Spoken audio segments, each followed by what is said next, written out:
Welcome to the Washington Paraeducator Certificate Program update. This is a webinar and we'll also have some time for questions and answers too. So an overview of what we'll be talking about today. We'll be talking about just an overview of the program itself, and then we'll also be talking about the requirements for this school year 2019-20, and then the requirements for next school year 2020-21. We'll be going over some common concerns that we hear pretty frequently. And then again, we will be having a point for questions from the audience. So I am Zoe Hammes-Hefty. I'm a program specialist for the Paraeducator Board, and I'd like to introduce my colleagues who are with me here as well today. So Jack, if you want to introduce yourself. Thank you, Zoe. Hello, everybody. My name is Jack Busby. I'm the Associate Director for the Paraeducator Board, which is part of the Professional Educator Standards Board agency. And I've been around for 2.5 years now or so. And I came on board when the Paraeducator Board was established. So it's been a great ride to be part of the program and also to help implement this program. And my name is Janelle Adams, and I am the consultant to the Professional Educator Standards Board. And I've had the privilege of being on this project since 2014, working through the work group, working through legislative requirements, and now finally working with Jack and the Paraeducator Board. And we were really super happy that you joining us today on a beautiful Thursday afternoon. So we're going to try to keep this lively and fun and go through our components of the Paraeducator Certificate Program. All right, great. So we're not only going to take this opportunity to talk about an update to the program, but since we are doing this a little bit later on the day, we're trying to broaden the audience members. We also wanted to go over an overview of the Paraeducator Certificate Program. Now, just Zoe mentioned this earlier, but just to reiterate it, we plan on having 2 or 3 different points in this presentation to answer questions. And for the first couple, we're going to ask that you ask questions that are specific to the section that we're on. So in about 12 slides or so, we're going to stop for 3 questions only, which Zoe will state them. You write them in the Q&A, and Zoe will state them out loud. And then one of us will go ahead and answer them. For the first part, we just ask that you do overview of the program, and then for the part 2, just about part 2, part 3 about part 3. At the end of the presentation, we will make sure to open it up, and if there's any question that you asked that was not stated earlier, then we will go ahead and get to them, or if you have a new question, we will get to them too as well. So again, please make sure you use the Q&A function and not the chat function, because that is disabled. All right, let's get started. So today, we are mostly talking about the Paraeducator Certificate Program. And if there are some of you out there like me who likes to look at the original bill language or the original laws, we wanted to make sure that we showed it here for you, some of these resources, so that you can go ahead and delve into the language specifically if you're interested to read it. The first 3 are House Bill 1115, which came out in 2017, Senate Bill 6388, which was 2018, House Bill 1658, which came out last year. These 3 are all the bills from the legislature that really establish and redefine different bits of the Paraeducator program. If you want a more concise version of all 3, then I highly recommend checking out RCW 28A.413 because it has all the language in there you may find interesting from the legislature. Now, WAC 179 is where the Paraeducator Board gets to further clarify rules to the program. So sometimes the legislature says something a little bit broad, and then the Paraeducator Board has the opportunity to go ahead and further clarify what the intent of that law is. So it helps to further define the language. And then we want to also include some other resources where you can go and review any kind of language, frequently asked questions concerning the program, and how to implement the Paraeducator Certificate Program as well through the implementation toolkit and FAQ document. I do want to backtrack one slide and note that you can access this presentation right now if you wanted to, or later on by going inputting the bit.ly web account that you see in the bottom of the screen in your own browser. Now, to note, this is case sensitive, so that is a 3 lowercase cc uppercase z lowercase x 7 uppercase n. We will have this link throughout the presentation, so you don't have to scramble to write it down now. and we will also have it on the last slide when we're talking with you. All that to say, all these links that we do have here, you do have access to it if you jot down that web address. All right, so we wanted to start off by saying who is considered an instructional paraeducator, because who is considered an instructional paraeducator is who is then required to meet the minimum employment requirements and also required to go through the paraeducator certificate program, the training itself, or at least the parts that are required. So an instructional paraeducator is a classified public school or school district employee who works under the supervision of a certificated or licensed staff member from grades kindergarten to grade 12 to support and assist in providing instructional and other services to students and their families. This includes library assistants, but does not include bus monitors, lunchroom aides, and community service aides. For the purposes of the training, we really want to highlight that pre-K paraeducators are not required to go through the training and are not required to meet minimum employment requirements. This also includes substitute paraeducators. Substitute paraeducators do not fall under this definition. Now, something that you might hear in the future is, well, I'm a teacher's aide or teacher's assistant or an instructional aide. I am not a paraeducator. Under our definition, you would be considered that. And the reason that why we want to highlight this definition is because if your duties fall under this definition, you are considered an instructional paraeducator, and thus you are required to meet the minimum employment requirements and also go through the training. And what are the minimum employment requirements? The minimum employment requirements are that a paraeducator must be at least 18 years of age and hold a high school diploma or its equivalent. If you want more information on what equivalent is, we have a link that will take you to additional resources. I highly recommend checking it out. So a paraeducator must be at least 18 years of age and hold a high school diploma. And in addition, a paraeducator must meet one or more of the following. So not all four, just at least one. Have passed the ETS Parapro assessment, hold an AA degree or higher, or have earned 72 quarter credits or 48 semester credits, or have completed an apprenticeship as a paraeducator. Now, these requirements have been in place since the beginning of the school year for every paraeducator. So this isn't something new, but we want to share it with you because it is a requirement that all paraeducators must be meeting, and all districts who would like to hire a paraeducator must make sure that their paraeducators meet. Again, this does not apply to substitutes or pre-K paraeducators. So now we're going to talk about the structure of the paraeducator certificate program. Again, we have a link to the flyer that you can access. It does a great rundown of all the different components of it. In total, we have about 4 different components: the fundamental course study, the general paraeducator certificate, the subject matter certificates, and the advanced paraeducator certificate. Now, before I pass it over to my colleague to talk about the certificates, I want to take a chance to talk about the fundamental course study, which is really the bedrock training that all paraeducators must go through first. The idea behind this is that the fundamental course study is 4 days of foundational training on the state standards of practice. Now on there, you'll see that we have in parentheses 28 hours. That's because the Paraeducator Board has defined a day as 7 hours. So 4 days is equal to 28 hours of training. And the standards of practice include 5 main domains, which are supporting instructional opportunities, demonstrating professionalism and ethical practices, supporting a positive and safe learning environment, communicating effectively and participating in the team process, and demonstrating cultural competence. Now, later on in this presentation, we will discuss what the requirements of the fundamental course of study are for this year and for next year. But right now, in this slide and the next few, we just really want to talk about the structure of the program. So to kick things off, it's the fundamental course of study, which is 28 hours of training. And this is required training if it is funded by the legislature.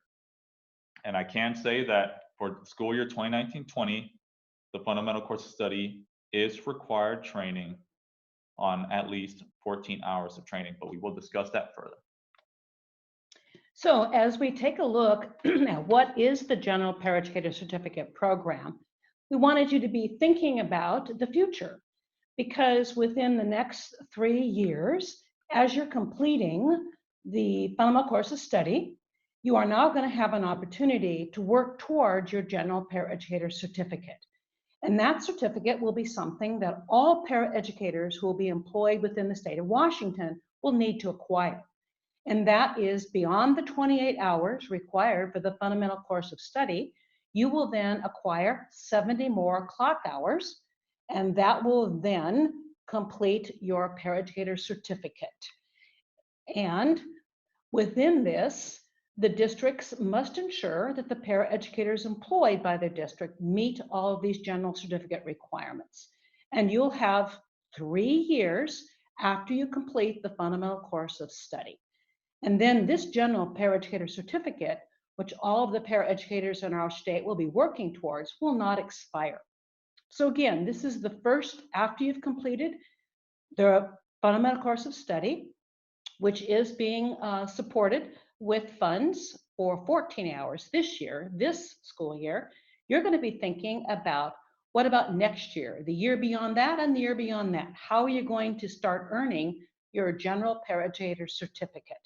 So just be thinking, okay, that how we've defined after the 28 hours of fundamental course of study, and some will talk a little bit about how you can do this in a parallel track as well to get your 70 clock hours. But any type of training that the district is providing to teachers will be also through a clock hour process, will be something that paraeducators can be attending right along with their teachers. So we want you to be thinking in the future, you want to be earning your general paraeducator certificate. The subject matter certificates go beyond, okay, the paraeducator certificate. They can be embedded in that general certificate, but if you want to earn subject matter certificates, then you can pick either a special education or ELL.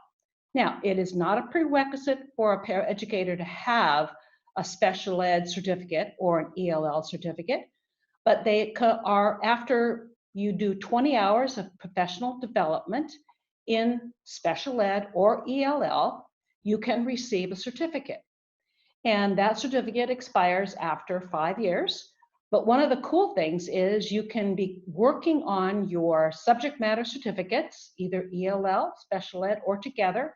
And those 20 hours will go right into your count towards your general paraeducator certificate. So again, we have specific requirements. We do have an online course for the ELL certificate, and we have an online course for special ed. So those are some of the resources that the legislature has provided to help paraeducators work towards their general certificate through the completion of an ELL or a special ed certificate. The last component that we have put in place is called the Advanced Paraeducator Certificate. When the work group back in 2014, 2015 was coming up with the new paraeducator certificate program, one of the things that a lot of the paras on our work group suggested was that we have an opportunity for paraeducators to really understand and move towards an advancement. And so this is the reason why we established an Advanced Paraeducator Certificate. And after completing 75 hours of professional development in the topics related to the duties of an advanced paraeducator, they consist of working in a highly impacted classroom, assisting in specialized instructional support and instructional technology applications, mentoring or coaching other paraeducators. And so for those paraeducators who want to hone their craft and stay a paraeducator, because many paraeducators love this profession, they don't want to become teachers. This gives you an opportunity to show that you have advanced skills and that the school district is supporting you to receive 75 hours of training. But this is not a requirement for employment. Now, this is a good visual to figure out what is the progression. So we'll start on the left, which is the minimum employment requirements. This year, we're working on the fundamental course of study. So most paras should have the opportunity this year to complete the 14 hours. And then next year, we're hoping that there'll be legislative funding to complete the next 14 hours or complete your fundamental course of study. But also, after you are working towards your fundamental course of study, you could, start working on your general paraeducator certificate, the subject matter certificates, which would be special ed or ELL. So the board ruled that any course taken after July 1st, 2019, you could apply that towards your general paraeducator certificate. So you could be working on your 14 hours from the fundamental course of study, and other classes that you take could be accredited to your general paraeducator certificate or a special ed certificate or an ELL. So what we want you to know is that if you're taking training beyond the fundamental course of study this year, beyond those 14 hours, you want to make sure that you're getting credit for the clock hours for any type of training beyond the fundamental course of study that you're taking this year, because those can apply to your general paraeducator certificate. So all three of those, the ELL, the special ed, and the general paraeducator certificates, all of that work can go on simultaneously. And then the last component there is the advanced paraeducator certificate. So as you take a look at this parallel structure, this will help you showcase exactly what we're talking about when we talk about a paraeducator certificate program. These are all of the components that go into that program. Now, before we open it up to questions, there's a couple of things I just want to clarify. One is the fundamental course of study and the ELL and special ed subject matter certificates. These have very specific course outlines. There are standards that are involved with them, and also very specific learning targets to be met in the training. That's something that we didn't quite get to, but I wanted to clarify. So it is not just 20 hours on any special education training that you want to do, or 20 hours on any ELL training. It is 20 hours that meet the learning targets of the subject matter certificates. We have these outlines on our implementation folder, and we also have the outline for the fundamental course study on the implementation folder as well. So we highly recommend checking that out. The second thing we want to say, is that if you look at the structure here, we're sharing this because we think it's important for paraeducators and for district leaders to understand the general structure of the program. But that said, to really emphasize, especially the paraeducators who want to do more work, and we think it's great, but to really work with your district, your partner district, on the training to do, to make sure that everything is aligned correctly within the next year or two, and not to get too far ahead. So we wanted to share that the program as a structure, but really, if you're going to try to do anything and get ahead of the rest of your peers, just make sure that you work with your district implementation partners. So with that, we're going to open it up to 3 questions. I know Zoe has been writing furiously on the other side, and we'll go from there. All right, thank you. So the first question is around who is a paraeducator. So do people like speech language pathology assistants, counseling assistants, health room assistants, are they considered an instructional paraeducator? So that's a great question. And we also want you to know that we do define some of these in the Q&A document that you'll find in the implementation toolkit. But if you're looking at health room aides, the answer is, if you do health room aid content, and then you work in the health aid for like 2 hours as a health aide in the health room, and then you go and you do 2 hours of work within a classroom, then you are considered a paraeducator. So for those folks who are doing 2 jobs, the health room aid and a classroom support, then you would be considered a paraeducator. The other one, Zoe, that you had was, what was the other one besides the paraeducator health room, the health room? Speech language. Speech language pathologist, no. You fall under a whole different category because you indeed have your own certificate program you have your own clock hour requirements that you have in that specific job family. So you are not considered a paraeducator. If you have, we are more than happy to answer any specific questions on roles. We do fully understand that each district may title their paraeducator or their different roles in a different way. So we are very open to answering these questions if you email us. We do ask though that along with the title, that it helps sometimes if you send a job description as well that we might be able to review as well. So if you have any further questions when it comes to job titles, please do send it to us at paraboard@k12.wa.us. Next question, sir.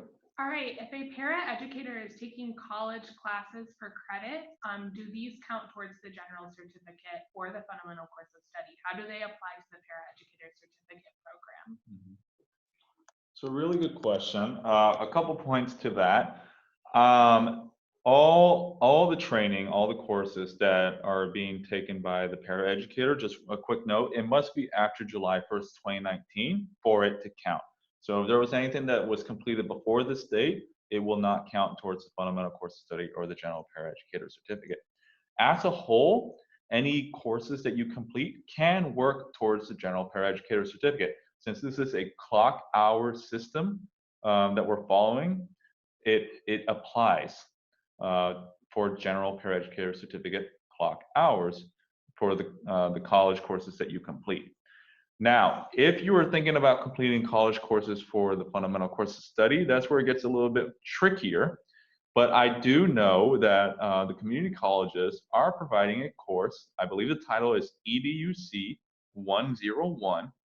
And this is, and if a individual or paraeducator completes this course, they will have completed the fundamental course of study. The course and the fundamental course of study outline have been paired with one another. So in completing it, you do complete the fundamental course of study. And just as a side note, if you're working towards your teacher credentials, you're working towards getting a 2-year degree or a 4-year degree, what you do want to make sure is you're working with your school district to say, look, I am taking all of these courses. I would like them to apply towards my general paraeducator certificate. And so therefore, you need to work very closely with your HR department to make sure that they can then take those college credits and give those clock hour awardings, because they do that for teachers. And this is the same structure. Paraeducators are now working on an e-certification account that once we complete some of the fundamental course of study work, you'll be able to get an account for yourself where you'll be able to post your clock hours that you have earned, and you'll be able to track those just like a teacher does. But to that end, if you are working to get your teaching degree, you are a paraeducator, you have yet to get it, you are required to complete the fundamental course of study. Zoe, do we have one more question? Yes. So if funded, who is the provider for the general training? And is it the responsibility of a paraeducator to seek out this training? So that's a great question. If the general paraeducator certificate is funded, where do the requirements fall? So it is a combination of the district and the paraeducator. If there is funding, then the district is required to make sure that training is provided to meet the general paraeducator certificate, and the paraeducator is required to complete the general paraeducator certificate. Now, when it comes to the actual credits to complete, when it comes to the actual trainings to complete, it is entirely up to the district to determine what kind of trainings that they would like to provide. And as a paraeducator, if you would like to partner with your district on the trainings that you would like to receive or complete, that is 100% okay as well. But the requirements are twofold, both on the district to provide and ensure that the paraeducator completes it, and on the paraeducator is a requirement that you complete the general paraeducator certificate as well, as long as funding is provided. And the fundamental course of study, okay, the district must follow the course syllabus and provide the exact learning targets. So the more creativity comes in after you've completed the fundamental course of study at 28 clock hours, then when you go towards your work on the general paraeducator certificate, those can be any content that a district provides that will count as clock hours. But you've got to get through the fundamental course of study structure And the districts are all following the outline, the syllabus, and the learning targets to be able to provide those clock hours for you. All right, so with that, this is not the only opportunity you have to ask questions. At the very end, we are going to open it up to answer every question that may be left over, but we are going to move on to the next section and talk about the requirements for school year 2019-20, so our current one, and then we'll talk about future requirements. Janelle, you want to talk about this year? Yes, so right now, and I'm sure many of you have already experienced this, but the school districts are required to provide 2 days or 14 hours of professional development. And this is where we have been working with the school district to share with them the units that can be developed for the fundamental course of study, how to provide that training, and we've been giving lots of support to the districts to do that.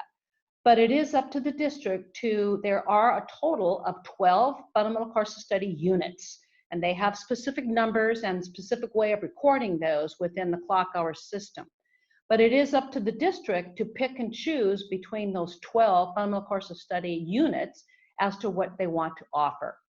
So the training doesn't need to take place in 2 days, although many districts started off in August with a 7-hour training, and some of them are now going to be doing that in June, and some of them have done it in the non-contracted school days. So there is a huge variety out there of how school districts are implementing this, anywhere from the early release time to working, some districts have worked with their unions to set up a Saturday training. So the object is to complete the fundamental course of study. The district must provide 4 days of training to meet all the targets of the course, and that is the 28 clock hours. School districts and paraeducators are not required to complete the 4 days of training during the 2019-20 school year, because we are only funding 14 hours of that. So that is what the districts are working on. However, we have had many districts that have worked with their unions and decided they wanted to complete the fundamental course of study this year. So it really is up to the district to work with the unions to decide how they're going to provide this.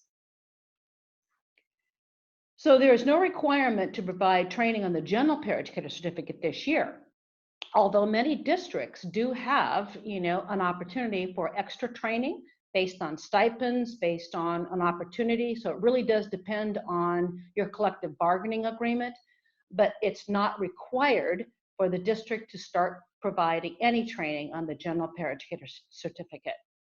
School districts may provide training to complete the requirements on the fundamental course of study and the general paraeducator certificate, but the reimbursement from the state will not be provided for those extra clock hours that you take beyond the 14.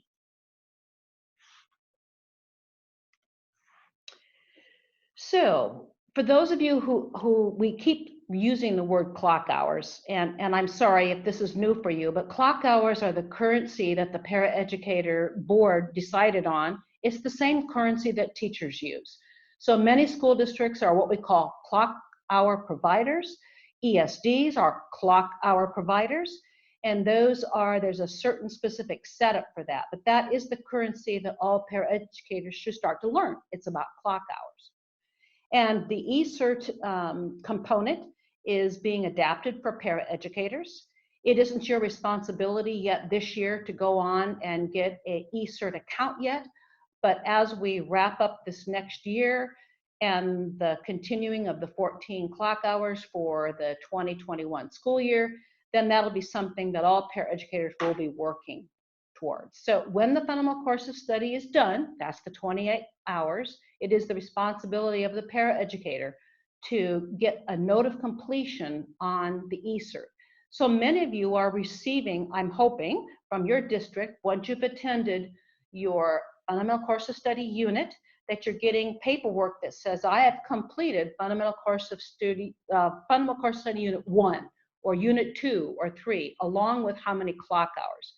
So that's a good thing to start learning, paraeducators, is a responsibility to start tracking and keeping those records so that you'll know what you have completed this year. All right, now the fun question of what's next year going to hold for us. So let's look ahead at the next year.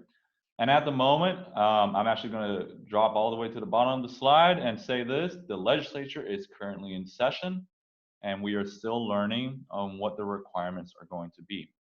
And that's because the Senate and the House are still discussing how much funding they are going to allocate. But that said, we do have a fair idea of what might happen, or at least how things are looking like they will happen at the moment. So if there is funding on the fundamental course of study, then school districts will be required to provide training on the fundamental course of study to their paraeducators during the next school year. And if there is funding on the general paraeducator certificate, then school districts will be required to provide training on the general paraeducator certificate. All that said, at the moment, it looks like 2 days of the fundamental course of study will be required next year, and there will be no requirement on the general paraeducator certificate. Now, we still have 2 more weeks of session, so this could change, but it looks like for paraeducators to know and for district leaders to know, 2 days of the fundamental course of study will be required training during school year 2020-21. All right, we have some other odds and ends. We've already touched on some of this already, but we just wanted to reiterate it. When it comes to training, paraeducators who are former teachers or hold a valid 181 certificate, you are required to complete training on the fundamental course of study. This was a decision made by the Paraeducator Board to make sure that everyone beginning this school year and moving forward until everyone receives the fundamental course of study has the same base of training moving forward, since this is a statewide requirement of training and everyone's receiving the same standards. The second point here about what about local, state, federal, temporary paraeducators? I'm a local paraeducator. I'm a federally employed paraeducator. Are you required to complete this training? And the answer is yes, you are required to complete this training. It doesn't matter how you are paid or what funding stream your wages are coming from. Paraeducators are required, all paraeducators in the state are required to receive training if funding is provided by the legislature. And then the final point here is tracking completion of the training. Now, when it comes to tracking the training of the first 2 days this school year and then the next 2 days next school year, that is going to be on the school district to make sure that the school district keeps some really good records of who has completed the different training components of the fundamental course of study. But that doesn't mean that the paraeducator should not also be completing or tracking the training that they have received. Once the training is complete, we have this clock hour form that paraeducators will be required to use when it comes to notifying eCert, that's that software we talked about, of the completion of the fundamental course study. Now, if a district wanted to use the clock hour form to help track the completion of units of the fundamental course study, they can do that because it is broken. There is a section in there that has 12 different checkboxes which relate to the 12 different units. You can take that approach as well, or you can use the form for when you have fully completed the training. If you have not looked at that form yet, I highly recommend checking it out, especially district leaders.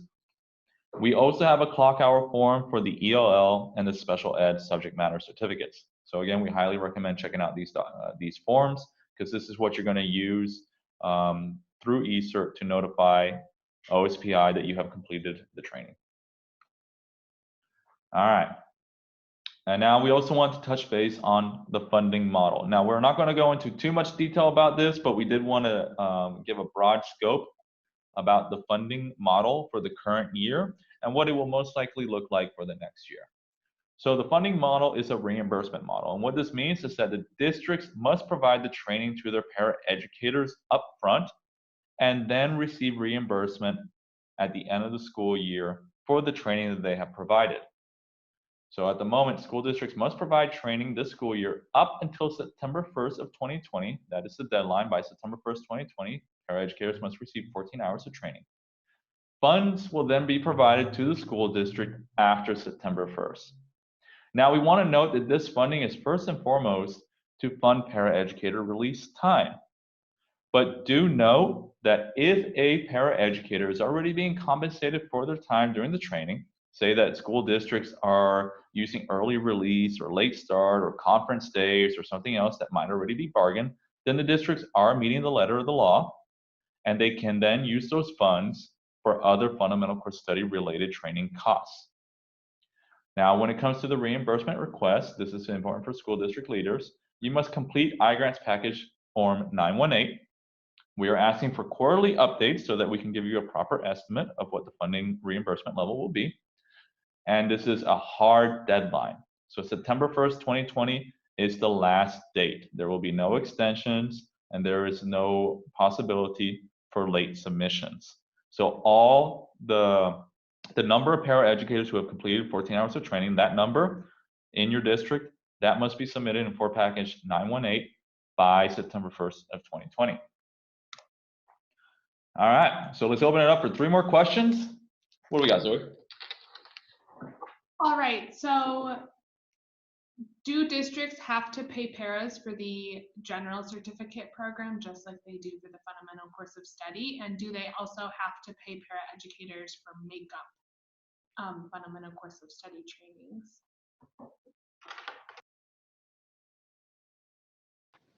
So to answer that question, if funding is provided by the legislature for either the fundamental course of study or the general paraeducator certificate, then it must be the district must provide that training. Now, this is really going to come down to bargaining, so we're not going to get into too much detail about it, but the funds must be first and foremost used for paraeducator release time. So let me use an example here. If a paraeducator is requested to stay after working hours or asked to come in on a Saturday, and this is outside of bargain time, then a paraeducator must be paid for that time with the funds that come for the paraeducator certificate program. But if the training is taking place during early release or late start or conference time or some other time, and they are already being reimbursed for that time, then the funds can be used for other material costs or other training costs associated with the fundamental course study or the general paraeducator certificate. Now, part of that component was, what if I miss? Do I have to go make up? And the question is, yes, you do have to make it up, because it is a school district requirement and a state requirement that you all take the 14 hours of training. So districts are offering a variety of different times and different places to take the training, and it is your requirement as a paraeducator to go attend those. However, you get sick, your kids get sick, you've got another job after work. There are other conditions, of course, that are going to be interacting with perhaps a schedule that a district has. So if indeed you need to make that up, okay, and you require a sub, okay, to go do that specific training, then that's what the funding is for. The funding would then cover a substitute para to come in for you while you're attending your makeup session. Now, we've heard from many districts that sometimes they're going to be allowing an online course that we have called What We Do Matters, and that can substitute for some of the clock hours. But you need to be working in partnership with your district to make sure that you're getting those 14 hours. If you can't go to the regular scheduled classes, or you're ill, or something comes in between you, you need to be working with your district to be able to attend those courses. And to that end as well, we have spoken with districts, and they should also be coming up with makeup times for paraeducators as well. And yes, and they should be paid for that time as well, the paraeducators, if they attend the makeup set. All right, so the next question, when will funding be secured for school year 2021-22? So not next school year, but the following school year. Will funding always be determined on a year-by-year basis? So that's a really good question. Unfortunately for that year, we will know in a year time, but we are hoping that for the next legislative session, we might be able to secure funds in a 2-year basis so that it won't be every year that this would have to happen. But yes, at the moment, we won't know until 1 year from now how the funding will be secured for the following year. One more question, Zoe? So for the general certificate, what trainings are allowable, and is it the responsibility of a paraeducator to find the trainings, and are they allowed to take trainings outside of what their district offers? So the general paraeducator certificate was designed, those 70 clock hours were designed so that a district could offer anything that they feel is in the best interest of a paraeducator to take the class because it's going to help them work with their students. So it's really an open door. So just like teachers, they have to take up to so many clock hours every year to renew their certificate as well. And so we want you to know that you can take any class, okay, as long as it relates to, okay, you can't take water skiing or snow skiing. You've got to take a course that's going to fit within your job description to support students. But anything that a district is offering, okay, to their employees will count towards your paraeducator certificate. So if indeed you're offered a stipend, or in many different bargaining units, they have an opportunity that you can apply for professional development outside of your school district, yes, those will count. But you need to be working with your school district in partnership to be able to know what particular courses they can then transfer to clock hours. So again, now that you're looking at classes perhaps outside your district or at ESDs, or at colleges, you want to make sure that they can carry a clock hour weight for them when you're attending them. And we know we have many collective bargaining units that allow for professional development for paraeducators. And you can certainly take advantage of those particular stipends or the application for training funds within your district's budget. All right, so I know we had a few more questions that came up. Again, I think we have just 2 more slides, and then we'll open it up for general questions, so we will get to them. So one of the things that the legislature passed last year was that they requested that we offer, okay, and add to our standards of practice the whole component of social emotional learning. So given that this was passed last year in legislation, they gave the Paraeducator Board until January 1st, 2020 to incorporate those standards of practice, the social emotional learning standards, benchmarks, and related competencies into our standards of practice, which we have done, and also put social emotional learning into the learning targets for the fundamental course of study, which we have done. We have also created a new unit inside of Paraeducator What We Do Matters. And so now the SEL Social Emotional Learning course is online and available. So many districts, and I know this is not new for many paraeducators either, that social emotional learning has been something that districts have been working on for the last 4 to 5 years. So the legislature just wanted us to make sure that the districts knew that whatever they were doing in social emotional learning, they should add to the fundamental course of study, and we have added those to the standards of practice. All right. And then for this, what I believe is the last slide, we just really want to list out all the online courses that we have available that either directly concern the Paraeducator Certificate program or relate to it in some way. So there are 3 courses that can directly assist districts and paraeducators to complete different components of the Paraeducator Certificate program. The first one, and the one that you may all be most familiar with, is called Paraeducators What We Do Matters. This has several online modules now, and each one is 1 hour of training. And they will help you meet different parts of the fundamental course of study.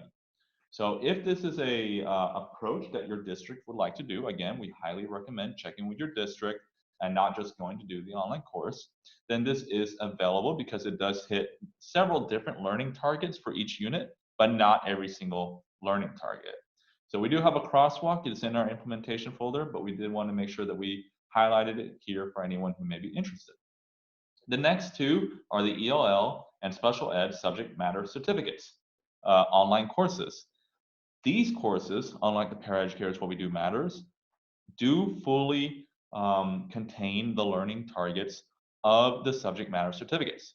So if a paraeducator completes this online course, or if a district decides to use the online course as part of in-person training, then the paraeducator will meet the 20-hour requirement for the special ed or the ELL special education subject matter certificate. You will, in order to really attain the certificate, you'll have to complete the clock hour form, which basically states that you have completed it. You attest that you have done all 20 hours and you have completed the course, and then you just need a signature from your district. Now, the final two, teachers working with paraeducators and principals and administrators working with paraeducators, are courses that were created by OSPI to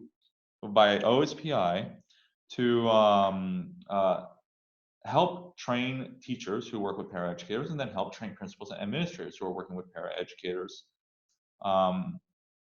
if they want to go through it. And the best thing about these online courses is that I do believe that they can count for clock hours. And I think it's about 25 clock hours that can be attained. But don't quote me on that. You'll have to work with OSPI to figure that one out. But if you would like a teacher to go through the training that's online, it's an online course, or principals, admins on working with paraeducators, it's an online course as well. We have every single one listed in that link that we have highlighted in online courses, or you can go to our website at pesb.wa.gov /online courses, and you will find all this information. And of course, you're wondering, well, do I get paid to do the ELL certificate? Do I get paid to do the special ed certificate? And so there's where you need to be working with your school district. Some of you do have opportunity for professional development to be paid for by your district. So you need to check in with your collective bargaining agreement to figure out if indeed you could do the ELL certificate matters now, the ELL course now, and get paid for it, or the special ed. It really does depend on your collective bargaining unit. But as of now, the legislature is only funding the fundamental course of study. So therefore, if you do not have any other sources of payment for the ELL certificate or the special ed certificate, don't do it. I mean, let's be honest here, that we understand that if your collective bargaining says you get so many hours of PD and you get to select it, that might be a very wise choice to go in and do the ELL or the special ed. But if you do not have any opportunity to do this training without getting paid, then it wouldn't be probably a very smart decision, okay, unless you really do want to get these certificates. And really, it is a choice. But right now, the districts do not have to pay you for the ELL subject matter certificate or the special ed subject matter certificate. And then the last thing I just want to know about the online courses is that they are all 100% free. There's no payment that's required to access them. Anyone can go through them. All you have to do is just submit your email and create a login, and you have access. I think they are all on Moodle. So it's an online platform that I think many people are familiar with, and it has some ease of access to them. So I highly recommend checking them out. So with that, we are going to open it up to any question that you may have had from the presentation, or any question that you may have had that you don't think was addressed. Zoe will be helping us out, so make sure that you put it into the Q&A form. Again, all these links that we have on here are live. So all you have to do is access the presentation by going to bit.ly and then make sure this is case sensitive. So it's 3 lowercase cc, my cursor got on the way, sorry. 3 lowercase cc, capital Z, lowercase x, 7, capital N. And then you can access this presentation and go through all the links. Please feel free to email us at paraboard@k12.wa.us. We are very responsive to emails, and we will get back to you within 2 business days for the most part. So let's open it up to questions. We have about 10 minutes.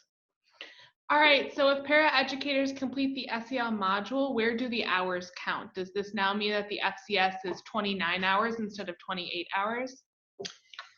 Very, very good question. And I'm going to tell you, the legislature in their ultimate wisdom, okay, did not add anything to the fundamental course of study time. They still kept it at 28 hours, and the Paraeducator Board kept it fundamental course of study at 28 hours. So if you do the math, it's very hard to say we're going to add now social emotional learning components to the training. So what we're doing is we're asking school districts to embed the social emotional learning into the fundamental course of study, and we've explicitly said what units. But we also wanted to say that if indeed the fundamental course of study is going to be 28, then we did put a module there so that the districts could use that to embed it inside the 28, but it is not a 29-hour course. It is still a 28-hour. I know it sounds crazy, but that's what the legislature did.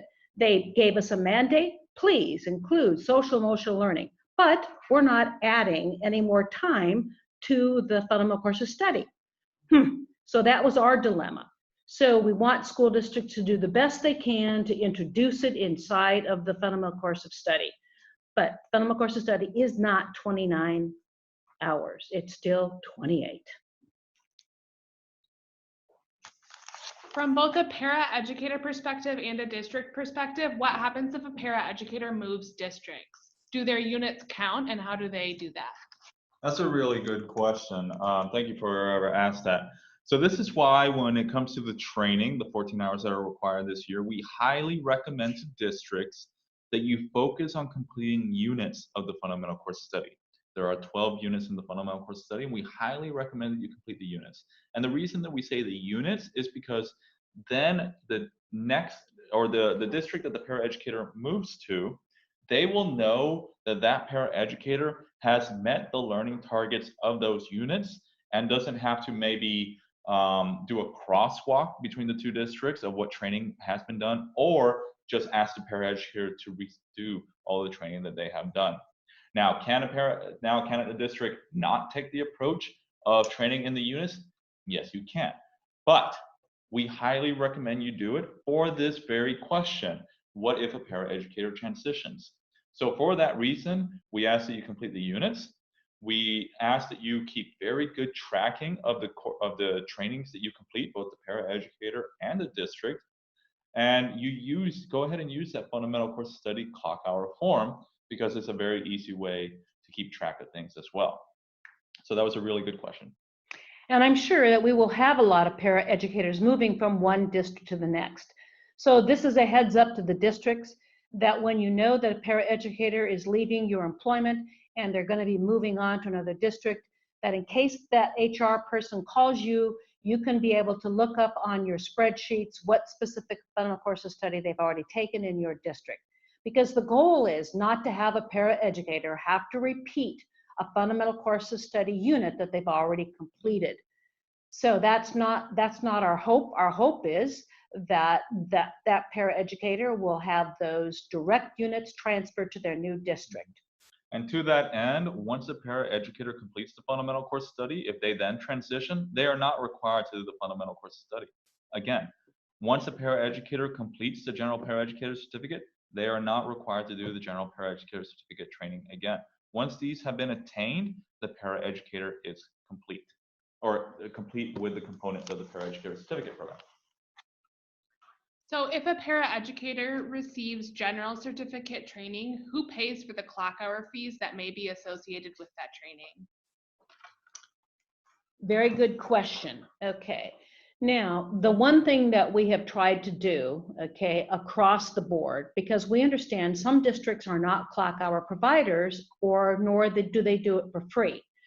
So there's where it is a little bit difficult to say that if you go to an ESD and you get a course, they do charge for clock hours. So that's something that a paraeducator needs to work out within their bargaining unit, who does pay for the clock hour fees if indeed they are. I can tell you for the fundamental course of study, there's no clock hour charges for those, because we are giving those ourselves, okay?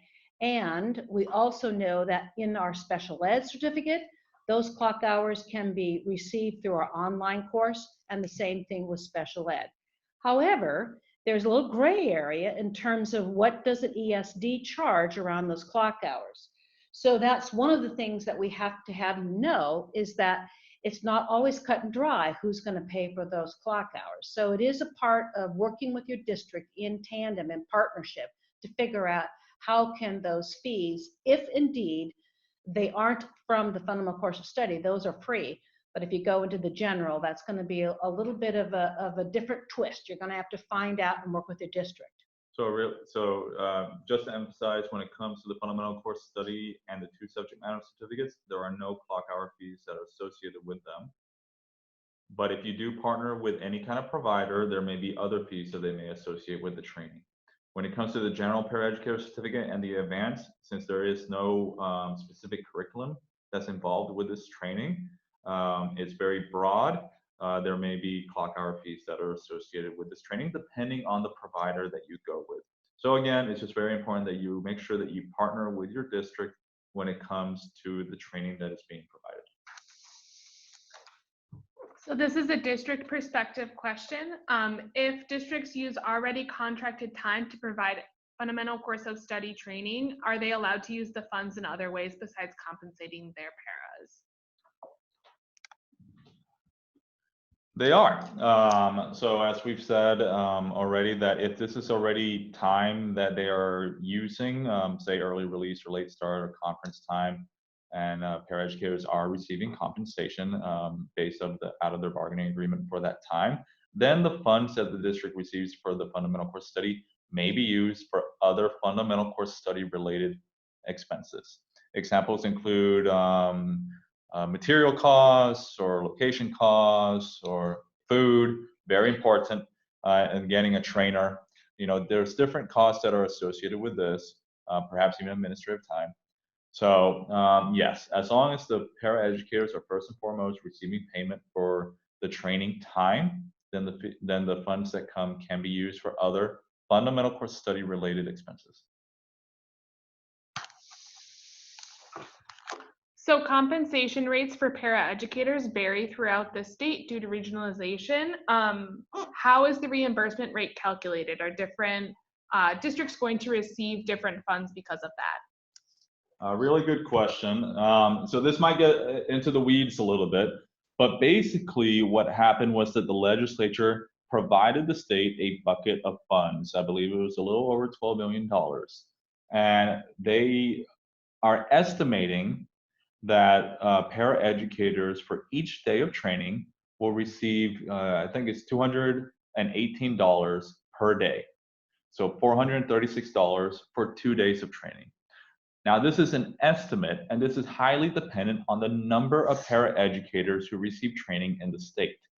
And we believe that there are going to be around 27,000 paraeducators who receive training this school year. So we hit that target of 27,000 paraeducators who receive training this school year, then we should hit our target reimbursement rate of $436 for 2 days. If there are less paraeducators, then that target rate will be a little bit higher. And if there are more, then that target rate will be a little bit lower. So it's not dependent on where in the state you are or what kind of bargaining agreement you have. It is dependent on the fact that we received a bucket of funds and we need to wait to find out how many paraeducators are going to receive training. And that is why we are asking districts to provide us with quarterly updates on the number of paraeducators that they have trained, so that we may be able to provide the most up-to-date estimates to district financial leaders so that they know and they can prepare for training costs throughout the year and also looking ahead for next year. How about one more question, Zoe, and then we'll wrap up. All right, one question is, so I know the fundamental course of study has a clock hour form and both of the subject matter certificates have the clock hour form. Does the general certificate have a clock hour form? So on the general paraeducator, any course that you take, you want to make sure that when you're taking it, that you ask the instructor, do you offer clock hours? And the answer should be, yes, I do offer clock hours, because there is a process and a procedure that instructors go through to be certified to offer the clock hours. Most trainings that any district offers, okay, will be clock hour certified. But you need to check that out as you're going to outside of your district's training.